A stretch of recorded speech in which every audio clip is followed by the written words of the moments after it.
when bad things happen, I try to just say, hey, what can I control? And the only thing you can really control is your outlook and your perspective and your attitude.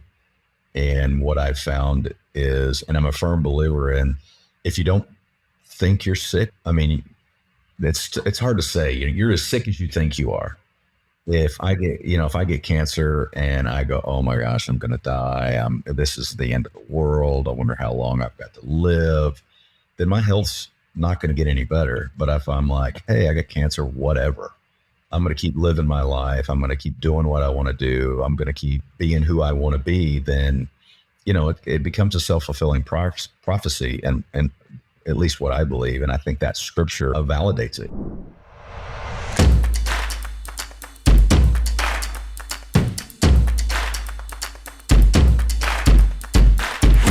Hey guys, welcome back to Remember You. Thanks for tuning in. Today we have a super special guest. You're going to meet Marv McGuire, a 25-year Navy veteran, 3-time brain cancer survivor, devoted husband of 32 years, and a father of 4. From corporate sales leader to entrepreneur, Marv now helps people build lasting legacy wealth through multifamily real estate while sharing powerful lessons on persistence, positive thinking, and resilience. Welcome, Marv. Can't wait to hear more about your story. Hey, thank you so much.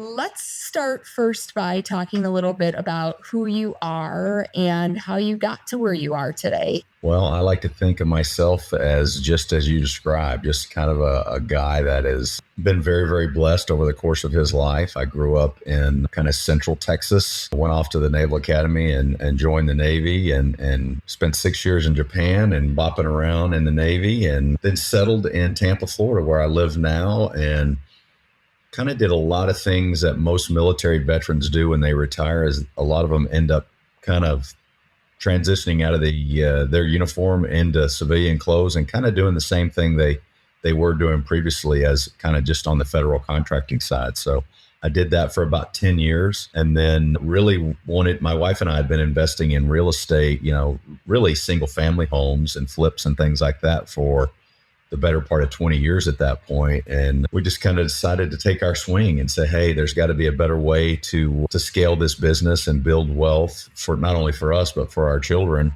And so we decided to start our investment firm, which is Grovia Capital. And that's led us to today. Cool. All right. So I think when we first met, you told me a story about how you got into or out of a single family home investing to multifamily. Can you share that journey with the listeners? Yeah, for sure. So it was in specifically, like I said, at one point we had been doing some flips and getting some single family homes. And at one point, I think it was the summer of 22, we had 6 single family rentals. In the summer of 22, we had a renter move out at night in the middle of the night after doing $15,000 worth of damage. We had to replace a roof on another property, and we had a major leak in one of our older properties. And, the properties that were built in the 50s and 60s, the plumbing was in the slab and the concrete slab. So we actually had to take a jackhammer to the master bedroom floor to find the leak. So that was $5,200. So in one, call it 90 to 120 day period, we had about $30,000 worth of kind of semi-unexpected expenses.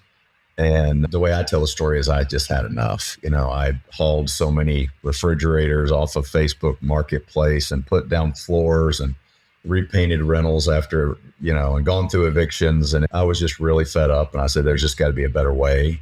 And so we really started doing our research. We looked at franchises. We looked at buying little strip malls. We looked at a lot of different ways to laundromats, a lot of different ways to make money. And we really just understood. My wife's been a residential real estate agent for 25 years. So we understood real estate. We understood kind of the way to add value. We understood tenant relations. We understood evictions.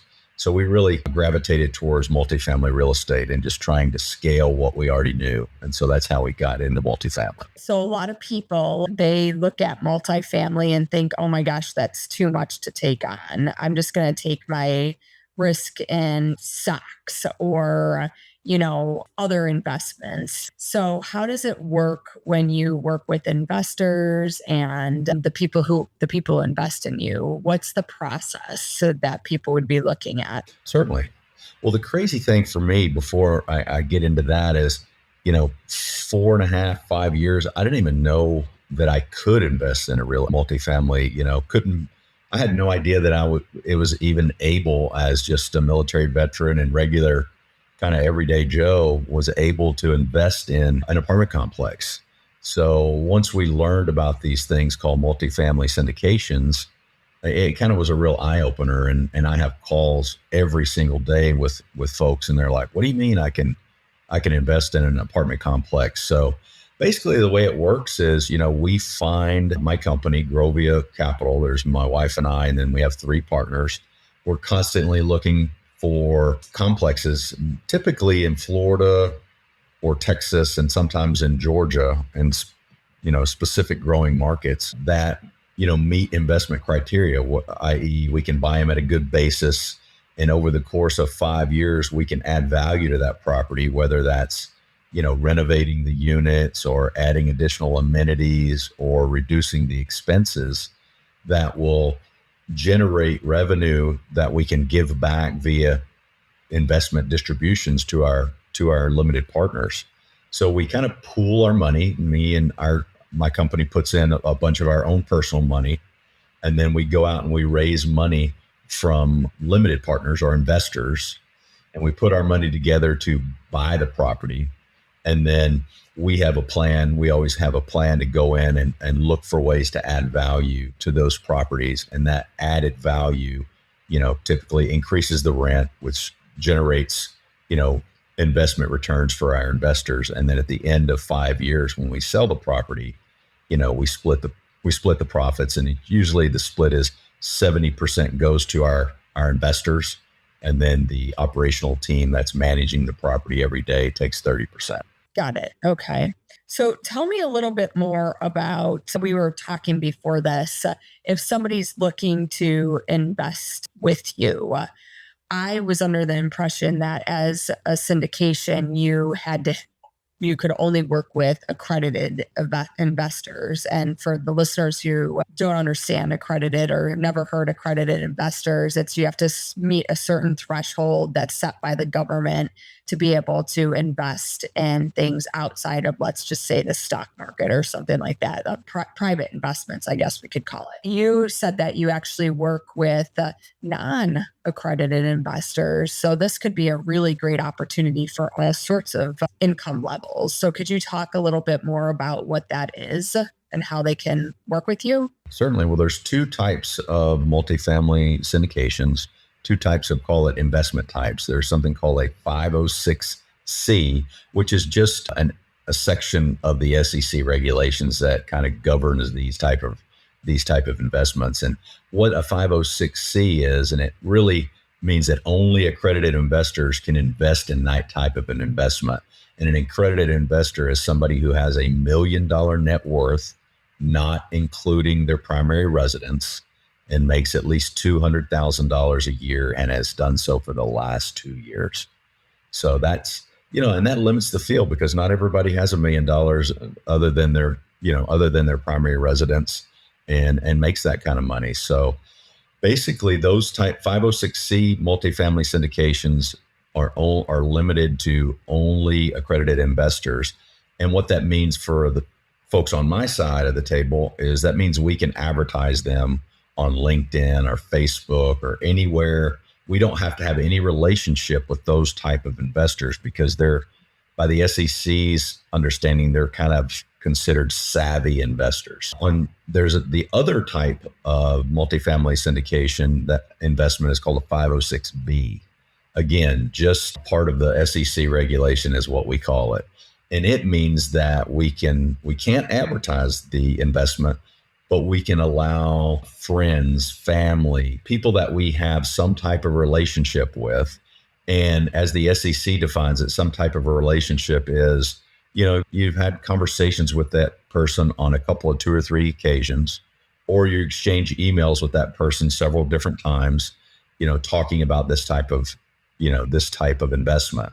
So for example, you and I have known each other for, we were saying before we got on, for, I guess it's 2.5 years now, and we've exchanged several exchanges, and we've had several conversations. So, we have a quote unquote substantive relationship where, if you were non-accredited, you could invest in this. And for example, my son is invested in one of this, and he's 25. My brother, most of our investments that we offer are for non-accredited investors. And the reason we do so is because we want to spread awareness of these type of investments for people like us that are just regular everyday Americans.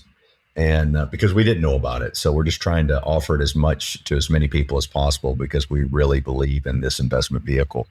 Yeah. And it's really awesome because, when you're looking at just general financial education, most people come out, college or high school or whatever, and their parents, maybe all they've done have, invested in a 401k or an IRA or something like that. And so that's all they really know. And so spreading the awareness on this is amazing. So thank you for doing that. Yeah, we're excited about it. When you talk about returns, okay, we look at different return vehicles. So some people may look at life insurance, like a whole life insurance or something, and they go with a Northwestern Mutual or whatever.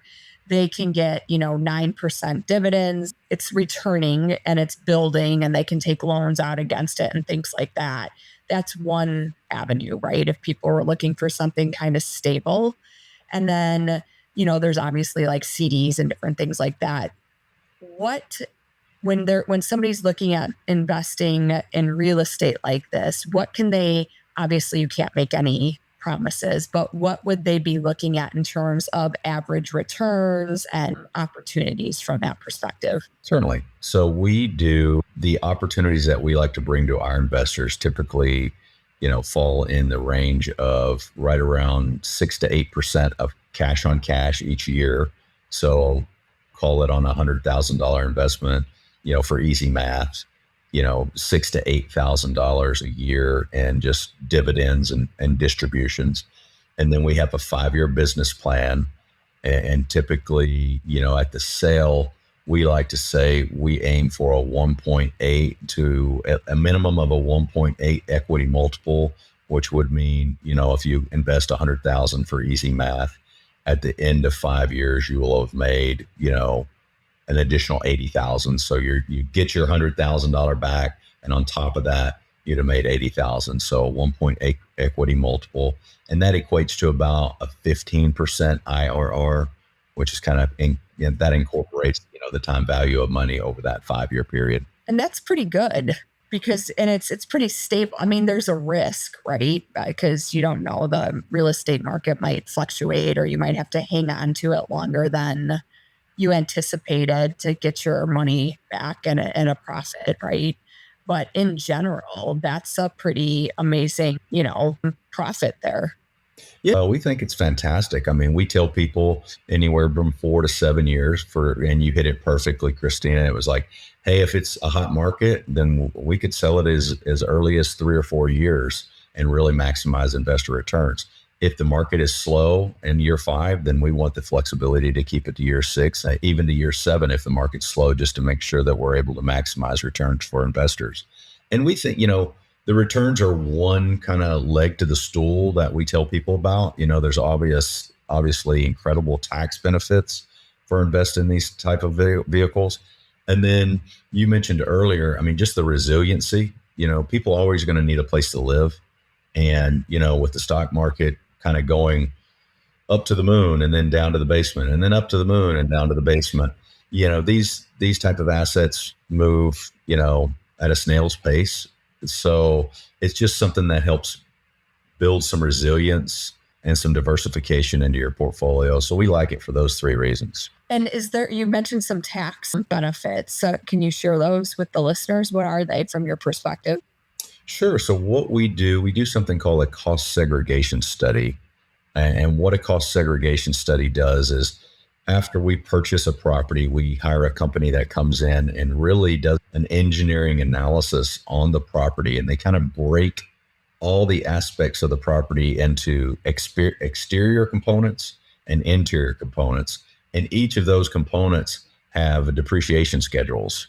And so they really look at what the depreciable value is on the exterior component, the roof, the doors, the shutters, the gutters, all of those things. And then the same thing for the interior components. And they get a total depreciable value for that. And then what we're able to do is accelerate that into year one and pass those tax savings on to our investors.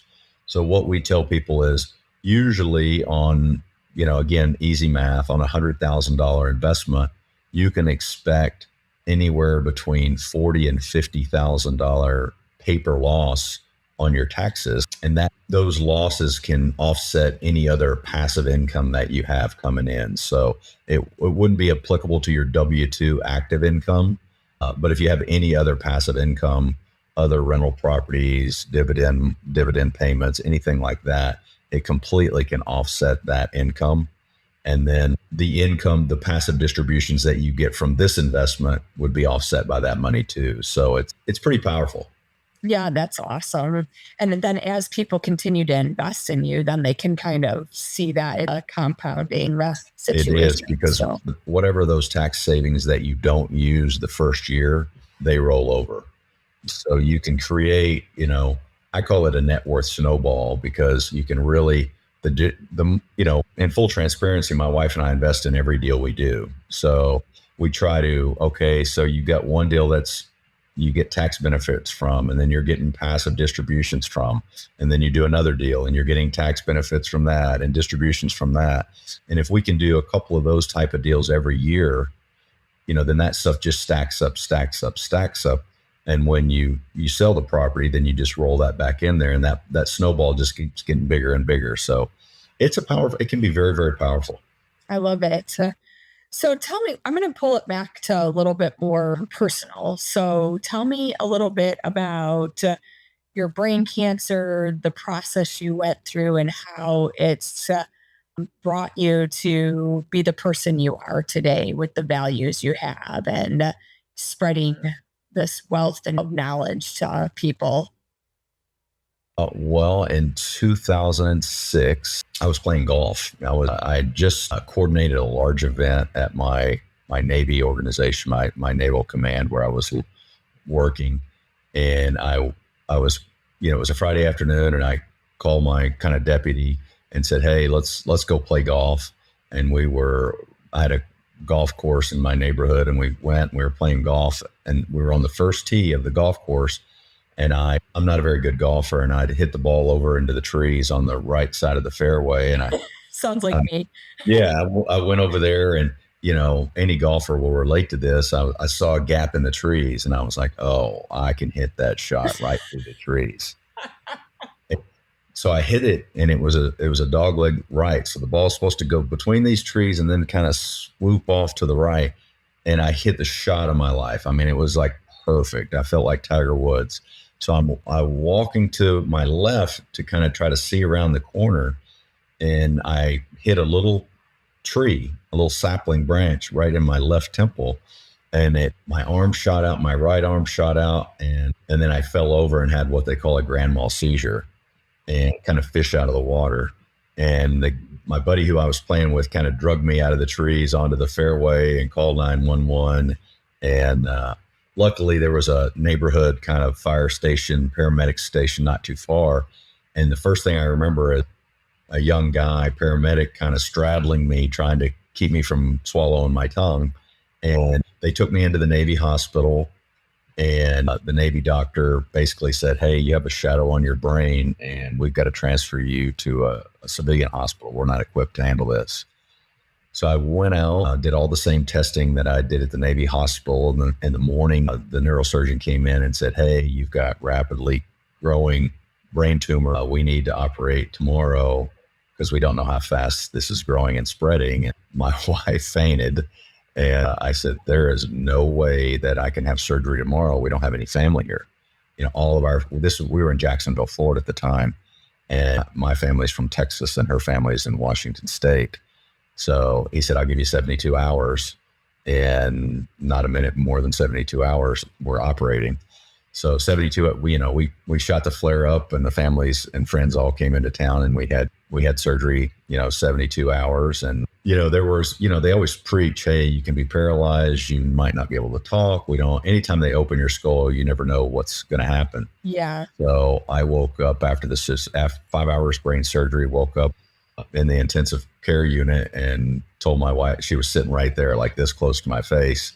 And I said, I'm okay. And she fainted again. Oh. I had my right side was paralyzed, right arm, right leg for 6 months after surgery. And, but, with the power of prayer and a lot of physical therapy, I have very, very limited side effects, lingering side effects from the surgery. And then 3 years later in 2009, I had a recurrence, and I spent all of 2010 and the first part of 2011 on high dose chemotherapy. And then in 2013, I came back again, and I spent the first 2.5 months on daily brain radiation and chemo. And then I got a month off, and then they tripled the dose of chemo for the last 6 months. So I guess October of 2014 was my last treatment. So I've been free and clear for almost 12 years now. Yeah, 12 years. Congratulations. Wow. Thank you so much. Thank you so much. You had 4 kids, so I'm assuming they were little when that was all going on. Oh, goodness, they were, yeah. In the first 2006, they were all under 11. Okay. How did that work with who you are today and how you look at risk, investments, and just overall the God and the universe? How did it change your perspective, and how did it affect your family and how you raised your kids? I tried to hide it from my kids, as selfish. That's looking back, I think it's pretty selfish, but I tried to protect them. And so really, my mother was in, and Victoria's parents were in, and after surgery, I was still having a lot of seizures. I was having epileptic seizures, which is not uncommon in a lot of them. And so I was really nervous around my kids. I was really I didn't want to scare them, because if I had a seizure, it was like, fish out of water, like fall on the ground and really go crazy. And so I was because I knew that was just terrifying. So I really tried to protect them during that period. And then in 2009 and 2013, the 2 recurrences, they knew what was going on. Like in 2009, I actually was living in Tampa at the time, and I moved in with a friend who was in Jacksonville, where I was getting treatment at the Mayo Clinic for several months. So they knew Dad was sick, but I wasn't around because my care, we were in Tampa, but my doctor, and once you find a doctor that you trust, you kind of want to stick with him. So, and then in the final radiation and stuff like that, they were all older here, and they knew what was going on. And I think to answer your question, the way it affected me with my kids is I just try to be more open and more authentic and more, hey, it is what it is. I mean, it's not like I can't change it. When you get cancer, it's not like you can miraculously cure yourself. But I, as a guy who believes in Jesus and has believed in Jesus, and I know, everybody has their own faith, but for me, it really deepened my faith and helped me kind of cope, and being able to talk to the Lord, really was just powerful for me. And I think, one of the reasons I'm here today is that he answered prayer, and he answered my prayers and the prayers of a lot of my friends and family. So it's grounded me in a huge way.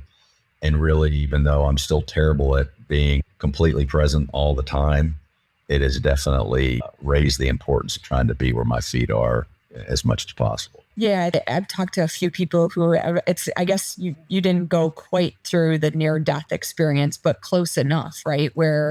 And you've had it 3 times right in your face. And I believe that when you get these chances to go into remission and go and kind of spread your word and what you've been through. You're here to help all of us learn something too. So we're happy to have you on this show talking Well, about it. thank you so much. So tell me about, I'm going to flip back a little bit in terms of investing. A lot of people are afraid of debt. So how do you manage debt? I know you kind of talked through us a little bit about like the tax benefits and things like that, but how do you leverage debt to your benefit when you're looking at real estate investing? Great question, and it took me a while, to be perfectly honest with you. My wife and I taught Dave Ramsey. I don't know if you know who Dave Ramsey is. I homeschool my son. He's 16, and I just made him do his course with Dave Ramsey. FPU University, yeah. My wife and I taught FPU University, kind of the no debt, curriculum at our church for, I think it was like 6 or 7 years. So we were, at one point we were debt free and cash paying everything and really hardcore.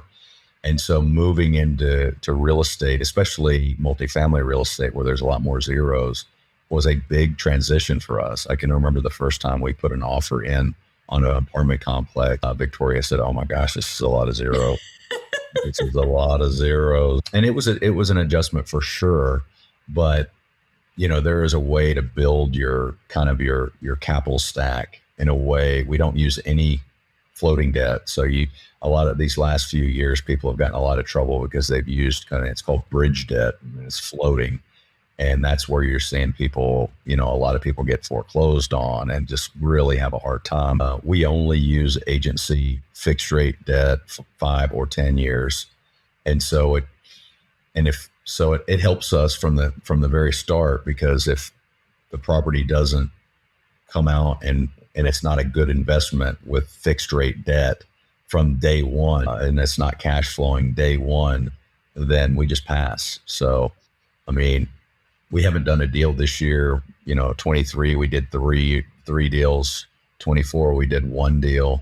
Last year we did 3 deals, and we haven't done anything this year. So if the analysis doesn't come out, positive for investors, and me and my family being one of the investors, one of the major investors, then we don't do it. And that all is based on, fixed rate, steady, understandable debt. Yeah. Yeah. So you're very methodical in the way that you look at what you're bringing on and what the return is going to be. You're not going and doing any risky business. No. My nightmare is for, to sit at the Thanksgiving table with, my brother's in these deals, my sister's in these deals, my son's in these deals, my in-laws are in these deals, my best friends from college are in these deals.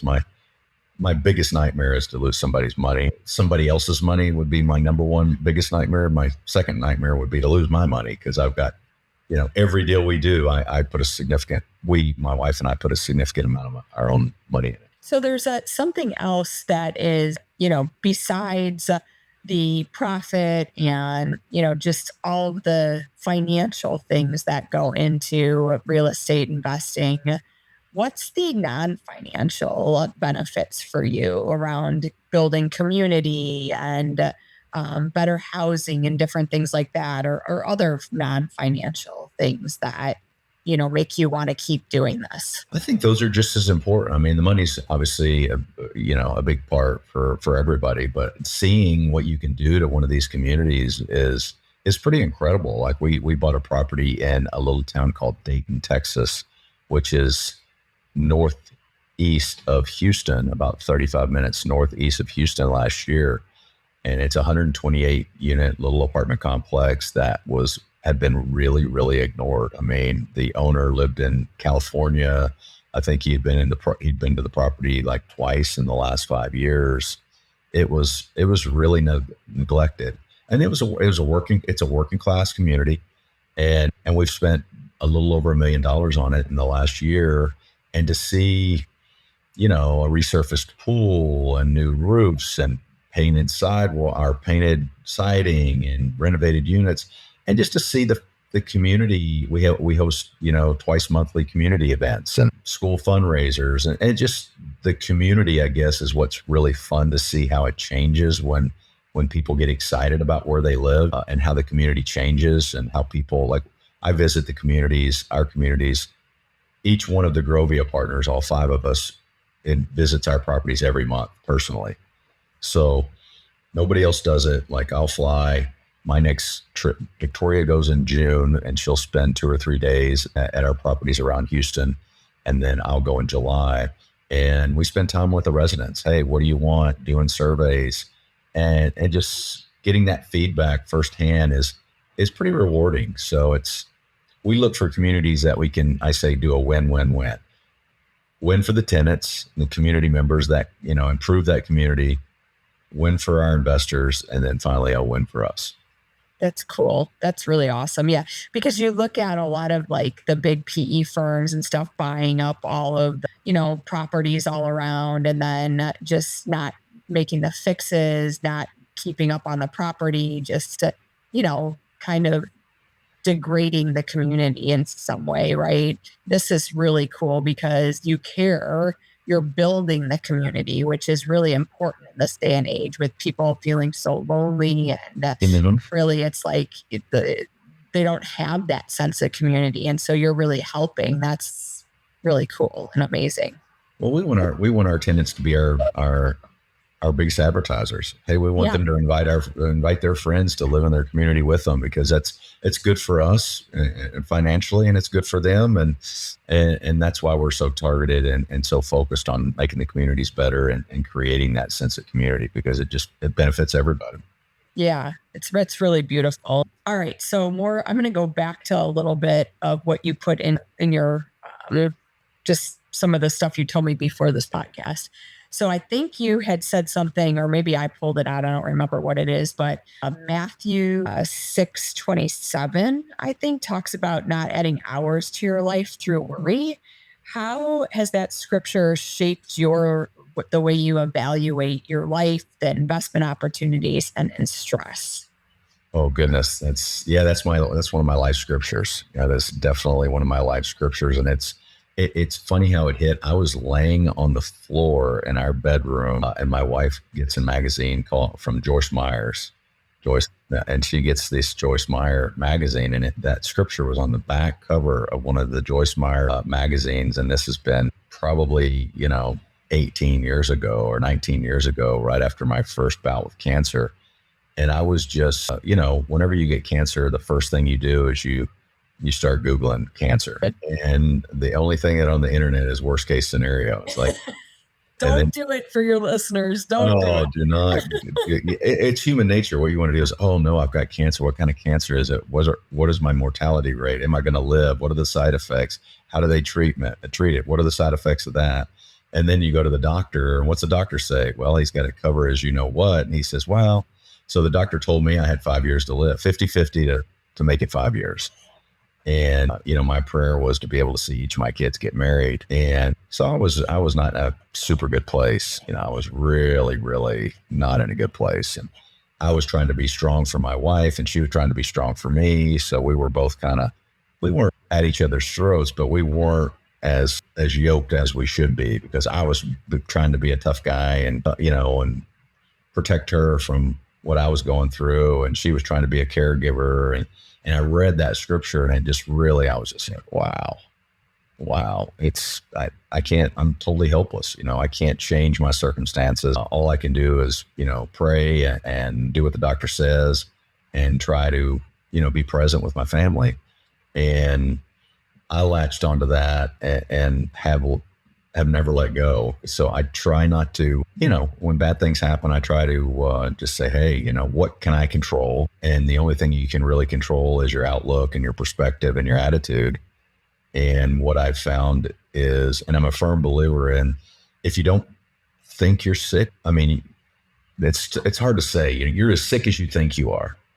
If I get cancer and I go, oh my gosh, I'm going to die. This is the end of the world. I wonder how long I've got to live. Then my health's not going to get any better. But if I'm like, hey, I got cancer, whatever, I'm going to keep living my life. I'm going to keep doing what I want to do. I'm going to keep being who I want to be. Then, it becomes a self-fulfilling prophecy. And at least what I believe. And I think that scripture validates it. You can't worry's not going to do anything for you. It's not going to add an hour to your life. It's not going to change your circumstances. It's just going to make you unhappy. And when you're unhappy and you're stressed, you're probably not in your ultimate state of health. Exactly. Yeah, I do. I read a lot on Substack and LinkedIn, worry and fear. So I went back, and after I sold my company, I got my certification in hypnosis.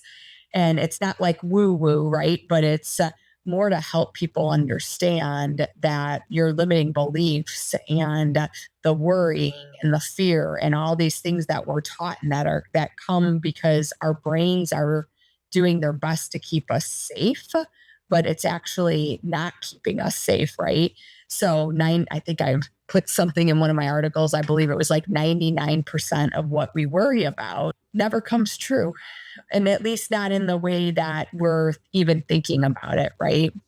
And then this week, I actually launched another article about how you feel. And if you believe that in this life and in this journey that you already have what you need, it's really cool what you actually get in this life. And so I brought my son out. It's kind of a long story, but he didn't want to do baseball. He really loves baseball, but he was like, I don't want to go to practice.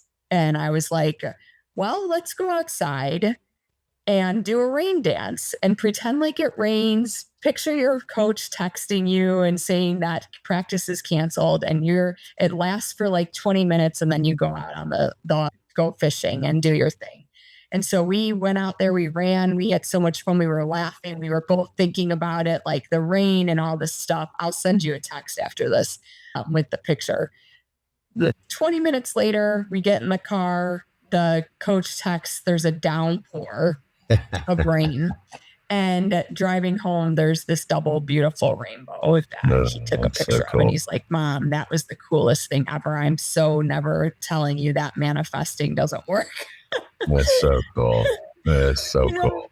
But it's like, no matter what you believe in and what religion you are or whatever it is, it's realizing that we have this unique magic and power within us, right? And how your mindset and how your mind and your heart, and now even more your stomach and your gut, work together to bring health, bring whole life, and realize that God, the universe, whoever's listening, whatever you believe in, is there supporting you, and you're not alone, is so powerful. Yes, and really, we're not taught that really. Like a lot of us grew up in public schools. People aren't being taught these things, and a lot of times parents are so busy they're not able to really sit down and talk about this stuff. So anyways, I went on a tangent, but it's really beautiful what. You're exactly right. I don't know if it's true or not, because I'm not a Bible scholar, but a pastor once told me that the words "do not fear" appear in the Bible 365 times. Oh. Mm-hmm.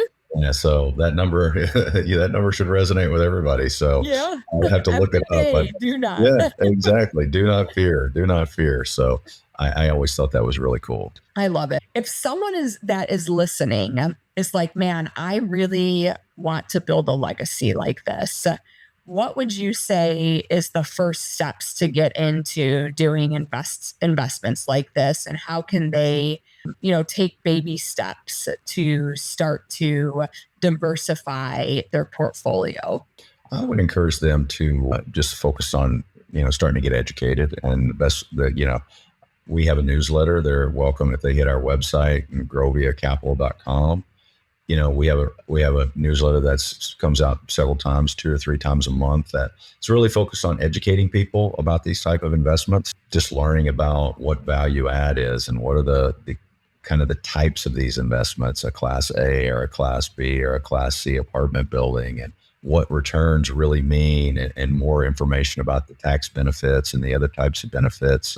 So, if someone is, they can obviously call me, and that they can do that at the website as well. But that would, and whether they do it with Grovia or another group, I would just encourage them to get educated, take the time, spend the effort and the energy to educate themselves, because like I said, we didn't even know about this type of investment vehicle was available to kind of everyday folks until 4.5, 5 years ago, and now it's what we do for a living and what we try to help people do for themselves. All right. I think my last question for you is if you stripped away all of your titles, husband, father, investor, who are you beneath it all? I'm a pretty simple guy. I like to think of myself as just what you see is what you get. I'm pretty authentic. I kind of say what's on my mind. My wife will tell you that I've never met a stranger. I'm a perennial optimist. I always see the glass half full. It's just not in my nature to be like, oh my gosh, that's the end of the world. It's just, I'm like, hey, yeah, that sucks. We can't do anything about it, but we got to move forward. So I would say I'm a Texan through and through. We've got you can't take you can take the guy out of Texas, but you can't take the Texas out of the guy.